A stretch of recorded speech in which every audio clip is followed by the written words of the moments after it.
It's Tuesday, the 28th of March, 2023. Welcome to the Fast Five by Fear and Greed, where we give you the top 5 business stories you need to know in just 5 minutes. I'm Michael Thompson, and good morning, Sean Aylmer. Good morning, Michael. Sean, 5 stories in 5 minutes. Let's jump straight into story number 1. A big day in Canberra yesterday. The federal government has won support from the Greens for its emissions reduction plan after agreeing to a hard cap on emissions, which targets coal and gas projects. The deal will ensure the safeguard mechanism legislation passes Parliament this week. It will force the country's 215 biggest emitting facilities to cut pollution by nearly 5% each year until 2030. If they can't manage that, they'll have to buy carbon offsets. Now, the deal includes 12 green amendments and also some help for heavy industry. There's a transition package worth $1 billion for industries to decarbonise. The government's also developing special treatment for hard-to-abate value-added manufacturing companies.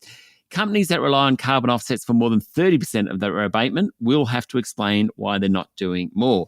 Now, the Greens leader, Adam Bandt, was very excited about this yesterday. He said the legislation will stop about half the 116 fossil fuel projects in the pipeline, including the Beetaloo and Barossa gas fields. He was pretty chuffed about that. There is, of course, a cost to that. That project was slated to create 6,000 jobs. The government scheme will remove 205 million tonnes of greenhouse gas emissions between July this year and 2030. Its intent is to cap emissions at 100 million tonnes a year by 2030. Now, Prime Minister Anthony Albanese was asked yesterday whether this will impact power prices. He was quick to say that the deal will not force up power prices or create instability in the national electricity market, nor will it kill off future investment. So the Prime Minister doesn't think so. Not so sure about that. Remember last week, the Australian energy market operator warned that southeastern states face supply shortages which could trigger blackouts. That's because the economy is transitioning to greener energy. No one wants blackouts. No one wants higher energy prices, Michael. But that is the cost of making the necessary shift. All right, big story, Sean. Story number 2 today. We knew this was coming. Now it's been confirmed. National Australia Bank has warned mortgage borrowers are finally showing signs of stress following 10 consecutive interest rate rises.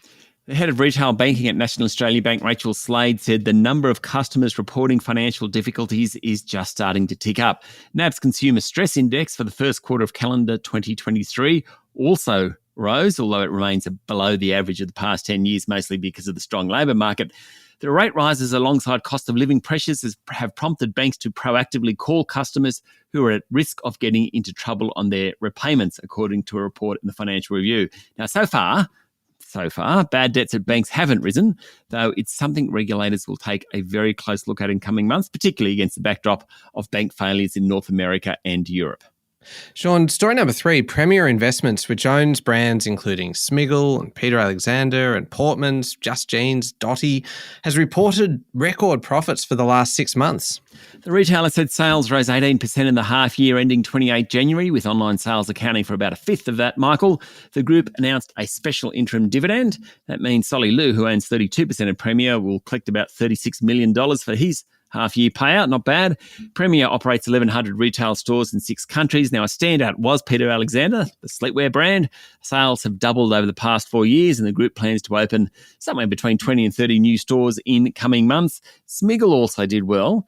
Apparently, the back-to-school period was very strong. The kids loved Harry Potter, Minecraft, and Mickey and Minnie Mouse Rangers. There you go. There you go indeed. Story number 4. How about this? The cyber attack on Latitude Financial earlier this month, Sean, was much, much bigger than initially reported. It's actually now one of the largest breaches ever. The lender said 7.9 million driver licence numbers of Australian and New Zealand customers and applicants have been stolen, and 3.2 million of those were supplied in the past 10 years. There's also 53,000 passport numbers that have been stolen. Another 6.1 million records were stolen in the attack, most of which were more than a decade old. Those records included names, addresses, telephone numbers, and dates of birth for customers. That's a bigger breach than Medibank Private last October. Latitude will reimburse customers for the cost of replacing ID documents downloaded by the cyber criminals. Media reports say the criminals may have entered the Latitude system via a third party, a US-based outsourcer which Latitude uses, called DXC Technology. All right, last one. Story number 5, Greenland, Sean, has solved the Great Daylight Saving debate. Maybe. Over the weekend, Greenland has shifted their clocks forward 1 hour and they are never going back. They ain't going back. Basically, the 56,000 people in Greenland are shifting Time zones. Greenland's actually part of the Kingdom of Denmark, and now there's 3 hours difference between the two. That's one advantage. Most of us argue for or against daylight savings on the basis of light. But in Greenland in summer, you get about 20 hours of light no matter what. In winter, you get about 4 hours. So light had little to do with it. It was actually all about being closer to European business hours. Don't think that's going to win the argument here in Australia. Interesting, though, that Greenland has deliberately shifted time zones.